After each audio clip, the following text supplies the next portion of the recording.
இன்றைக்கி வந்து நிலாவும் சஞ்சியும் காணும். அவங்க ஏன்னா கடைக்கு போயிருக்காங்க. அவங்க 2 நிமிஷத்தில் வந்துடுவாங்க. நம்ம வெயிட் பண்ணலாம். இங்கே பாருங்க, அழகாக இருக்குல்ல.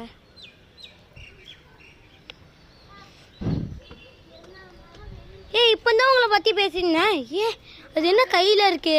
காலையிலேருந்து இதெல்லாம் திரிஞ்சு வாங்கிட்டு வந்தோம். தண்ணிக்காக. சரி, இது என்னென்னு ஃபஸ்ட்டு சொல்லிடுறேன். இது வந்துட்டு நம்ம வந்து ரிவ்யூ பண்ணுறதுக்காண்டி ஒருத்தவங்க வந்து இதை ரிவ்யூ பண்ணுங்கள், சப்ஸ்கிரைபர்ஸ் சொல்லிகிட்டே இருந்தாங்க இதை வச்சு ரிவ்யூ பண்ணுங்கன்னு. அதான் இதை ரிவ்யூ பண்ணிடுறேன் எப்படி அப்படின்னு கேட்டேன். இப்போ வந்து இது 18 போர்ட் கேம்ஸ். இது ரெயின்போ வந்து சொல்கிறாங்க. ஹலோ ஃப்ரெண்ட்ஸ்னு போட்டுக்கிட்டு அவங்க சொன்ன எல்லாத்தையுமே படித்தாச்சு. Enjoy the excitement of all the board games அப்படின்னு போட்டுருக்கு. அதாவது எல்லா போர்ட் கேம்ஸையும் எக்ஸைட்மெண்ட்டாக இருக்கும் அப்படின்னு சொல்லியிருக்காங்க. சரி, இதோட ஆம்பிஷன் எனக்கு ரொம்ப பிடிச்சிருக்கு. இது நல்லா தான் இருக்குது. இதோட பார்ட் 2 வந்து நாங்கள் போடுறோம். அதுவும் இந்த இன்ஸ்ட்ரக்ஷன்ஸ் பின்னாடி கொடுத்துருக்கதை படித்து உங்களுக்கு எப்படி விளையாடுறதுன்னு நாங்கள் போடுறோம். அது பார்ட் 2ல் உங்களுக்கு சீக்கிரமே அப்லோட் ஆகிடும். இப்போ வந்து இதை பற்றி நம்ம இதில் என்னென்னலாம் இருக்குன்னு அப்படிங்கிறத பார்க்க போகிறோம். இது வந்து ஏபிசி வேர்ல்டு. இந்த திருவிழா ஃபுல்லாக விற்பாங்க. இது சகாரா அந்த மாதிரி டாய் ஷாப்ஸு இதிலெல்லாம் விற்பாங்க. ஆனால் ஏபிசி சகாராவில் வந்து இது வாங்கி பார்த்தோம், வீடியோ இருக்காதப்போ. அப்போ வந்து சகாராலையும் நல்லா தான் இருந்தது, ஆம்பிஷன்லாம் பிடிச்சிருந்தது. ஆனால் அதை விட இது வந்து கொஞ்சம் குவாலிட்டி மேலே இருக்குது. அதனால தான் இது வந்து வாங்கியிருக்கோம். 198 rupees அப்படின்னா 198 rupees. இப்போ வந்து இது 3 வயசுக்கு மேலே தான் வந்து விளையாடணும். அதுமாதிரி இது 2 to 4 players தான் விளையாடணும். 3 வயசுக்கு மேலே ஆனால் இப்போ 3, 4, 5, 6 அதுமாதிரி எல்லாருமே 3 வயசில் இருக்கவங்களுக்கும் விளையாடக்கூடாது. ஒரு 5 வயசுக்கிட்ட விளையாடலாம். 4 வயசுல கொஞ்சம் சேட்டை அது மாதிரி இருந்தாலும் இதை பிரித்து மேய்ஞ்சிருவாங்க. அதுமாரி அடல்ட்ஸ் அண்ட் கிட்ஸ் கூட விளையாடலாம். அடல்ட்ஸும் விளையாடுறோம், கிட்ஸும் விளையாடுற மாதிரி தான் யார் வேணாலும் விளையாடலாம். இது இப்போ வந்து பார்த்தீங்கன்னா இந்த 8 கேம்ஸ், இந்த ஒரு போர்டில் 8 கேம்ஸ் இருக்குன்னு நம்மளுக்கு சொல்லியிருக்காங்க. இதில் என்னென்ன கேம்ஸ் இருக்குன்னா சைனீஸ் செக்கர்ஸ் இருக்குது, ஸ்னேக் அண்ட் லேடர்ஸ் இருக்குது, லூடோ இருக்குது, கிரிக்கெட் இருக்குது, ஃபுட்பால் இருக்குது, கார் ரேஸ் இருக்குது, டைனோசர் இருக்குது, பிரெயின் விட்டான ஏதோ நியூ கேம் சொல்லியிருக்காங்க. இதெல்லாம் எப்படி விளையாடுறதுங்கிறத பார்ட் 2ல் நான் சொன்னபடியே சொல்லிடுவோம். சரி, இப்போ இதை அன்பாக்ஸ் பண்ணி பார்ப்போம். இதெல்லாம் எதுக்கு தேவையா இல்லை, தூக்கி போடுங்க. இப்போ இதை பிரித்து பார்ப்போம். First ludo.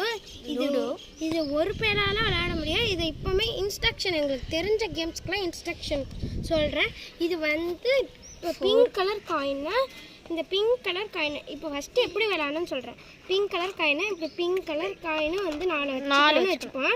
இப்போ ப்ளூ கலர் காயின் 4 வச்சுக்கலாம். க்ரீன் கலர் காயின் 4 வச்சுக்கலாம். இங்கே ஆரஞ்சு கலர் காயின் 4 வச்சுக்கலாம். இப்போ வந்து டைஸை குலுக்கி இந்த மாதிரி போட்டுக்கிட்டே இந்த இது ஃபுல்லாக ரவுண்ட் அடிச்சுட்டு இந்த ஆரஞ்சுக்குள்ளே வந்து இங்கே வந்து 4 காயினா யார் ஃபஸ்ட்டு வைக்கிறாங்களோ அவங்க தான் லூடோவில் வேணும். இதுதான் லூடோ. இது வந்து இங்கே ஒரு டீம் விளையாடலாம். இப்போ இங்கே ஒரு நபர். இப்போ பிங்க் வந்து ஒரு பெர்சன், ப்ளூ ஒரு பெர்சன் வந்து முடிஞ்சிட்டு அதிலேயே தமிழில் டிரான்ஸ்லேட் பண்ணுறாங்க. அவ்வளோதான். இப்போ வந்து கிரிக்கெட் கேட்போம். இந்த கிரிக்கெட் வந்து எங்களுக்கு பிடிச்சிருக்கு. இப்போ 1 இல்லைன்னா 6 குலுக்கி வரணும். அடுத்தது 2. இப்போ சப்போஸ் யாராவது 4 போட்டு இங்கே வந்துட்டாங்கன்னா இது என்னன்னு கேட்காதீங்க.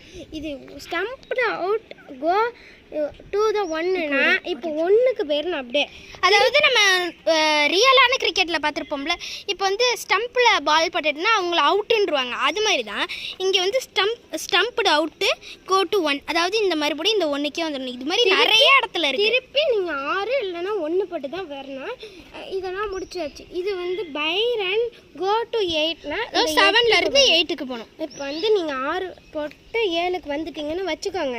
இப்போ நீங்கள் வந்து டேரெக்டாக 8க்கு வரணும். ஏன்னா 7ல் பை ரன் இருக்குது. இப்போ வந்து இதெல்லாம் போட்டு சொல்கிறேன். அப்புறம் வந்து இதில் வந்து நிறையா நம்பர்ஸ் வந்து கொஞ்சம் ஒரு ஷஃபிளாகி தான் இருக்கும். அதாவது நம்மளுக்கு வந்து இப்போது நீங்கள் 59னா 60 எங்கே இருக்குதுன்னு தெரியாமல் அப்பப்போ கொஞ்சம் ஷஃபிள் ஆகி தான் இருக்கும். இங்கே பாருங்கள், இப்போ வந்து இங்கே 7 இருக்கா, இப்போ 13னா இங்கே தான் 14 இருக்கான்னு நினைக்கிறேன். 7 வந்து இப்படியே ஷஃபிள் ஆகி இங்கே வந்துட்டு, ஆனால் 14 இங்கே போயிட்டு 5 பாருங்களேன் இப்படி போயிட்டா, அதனால இப்படி வந்துடுது 15. இங்கே பாருங்கள் 16. அடுத்து 17 எங்கன்னு தேடக்கூடாது. 17 வந்து இப்போ பாருங்கள் 17ல் வந்து பை ரன் கோ டு 19 இருக்குது.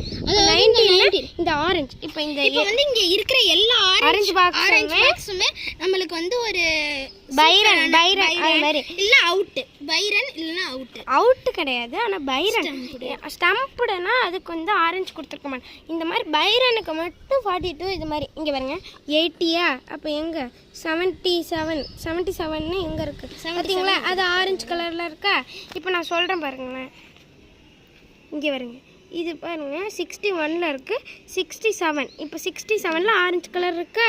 இது இப்போ வந்து இங்கே 97 94லலாம் ஒன்று ஏதோ பர்பிள் கலரில் இருக்குது. அது என்னன்னு நீங்கள் கேட்கக்கூடாது. அதுவும் இதே மாதிரி தான். இது வந்து ரன் அவுட்டுன்னு சொல்லி 1க்கு போகணுன்னு சொல்லியிருக்காங்க. இங்கே வந்து கேட்ச் அவுட்னா இப்போ